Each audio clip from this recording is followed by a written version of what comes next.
ఎప్పుడు ప్రమాదాలు జరుగుతాయా అని విపక్ష నేతలు కాచుకూర్చున్నారని బీఆర్ఎస్ నేతలపై విరుచుకుపడ్డారు సీఎం రేవంత్ రెడ్డి.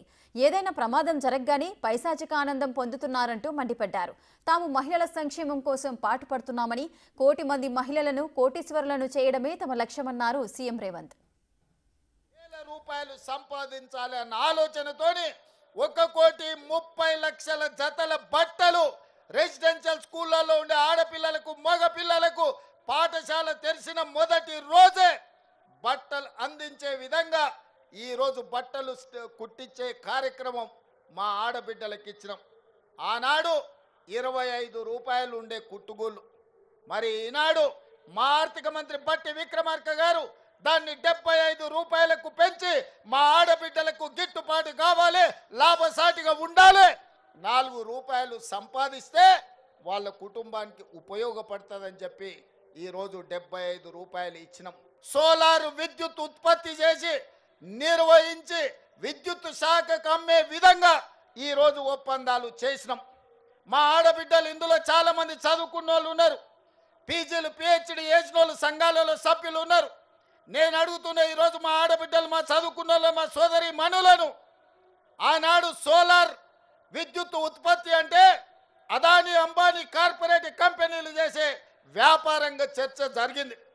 నేను ఇవాళ మిమ్మల్ని అడుగుతున్నా, అదానీ అంబానీలతో మా ఆడబిడ్డలు పోటీ పడి సోలార్ విద్యుత్తును ఉత్పత్తి చేసి 1000 మెగావాట్లు ఈరోజు రాష్ట్ర ప్రభుత్వానికి సరఫరా చేసే ఒప్పందాన్ని ఈరోజు మా ఆడబిడ్డలకు అప్పచెప్పినము అంటే ఈ రాష్ట్ర ప్రభుత్వానికి మా ఆడబిడ్డల మీద ఉన్న విశ్వాసం, నమ్మకం. ఇది ఈరోజు మా ఆడబిడ్డలు అదానీ అంబానీలనే వ్యాపారంలో పోటీ పడగలరని మన ప్రభుత్వం విశ్వసించి ఆనాడు ఇందిరాగాంధీని అమ్మ అన్నారు మొదటి తరంలో, రెండో తరంలో ఎన్టీఆర్ను అన్న అన్నారు. ఈరోజు నన్ను మీరు రేవంత్ అన్న అంటుండ్రు. నేను మీ కుటుంబంలో సభ్యుణ్ణి, కుటుంబ సభ్యుని అన్న అంటే ఆ కుటుంబం యొక్క బాధ్యత తీసుకోవడం. ఇది బంధానికి పేగు బంధానికంటే అతీతమైనది. ఈనాడు మా ఆడబిడ్డల ఆశీర్వాదంతో తెలంగాణ రాష్ట్ర ముఖ్యమంత్రిగా ఈరోజు మీ ముందు నిలబడి మాట్లాడుతున్నారంటే ఈ ఆడబిడ్డల ఆశీర్వాదం ఉండబట్టే ఈ రేవంత్ అన్న మీకు తోడుగా ఉంటాడు.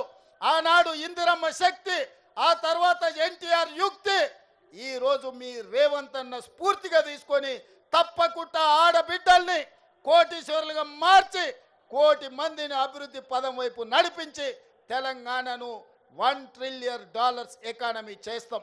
ఆనాడు చంద్రశేఖరరావు మొదటి 5 సంవత్సరాలు ఒక్క ఆడబిడ్డను కూడా మంత్రివర్గంలో తీసుకోలేదు.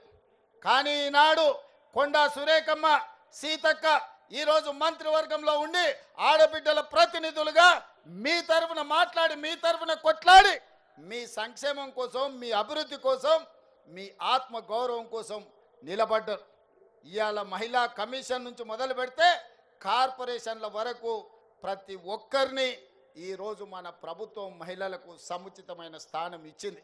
ఇదే కాదు, ఇవాళ నేను గుర్తు చేయదలుచుకున్నా, మా మేయర్ గారు ఉన్నారు వేదిక మీద, మా డిప్యూటీ మేయర్ గారు ఉన్నారు, మా ఆడబిడ్డలు ఎంపీపీలు, జడ్పీటీసీలు, జిల్లా పరిషత్ చైర్పర్సన్స్, సర్పంచులుగా ఉన్నోళ్ళు ఉన్నారు. తల్లి, ఆనాడు మీకు పరిపాలనలో భాగస్వాములు కావాలి, మీ చేతిలో అధికారం ఉండాలి అని రాజీవ్ గాంధీ గారు కలలు కని స్థానిక సంస్థల్లో మహిళలకు మహిళా రిజర్వేషన్ తెచ్చింది. కాబట్టి ఈరోజు ఆడబిడ్డలు జిల్లా పరిషత్ చైర్పర్సన్స్, మేయర్లు, మున్సిపల్ చైర్పర్సన్స్, జడ్పీటీసీలు, ఎంపీటీసీలు, సర్పంచులు అవుతున్నారు.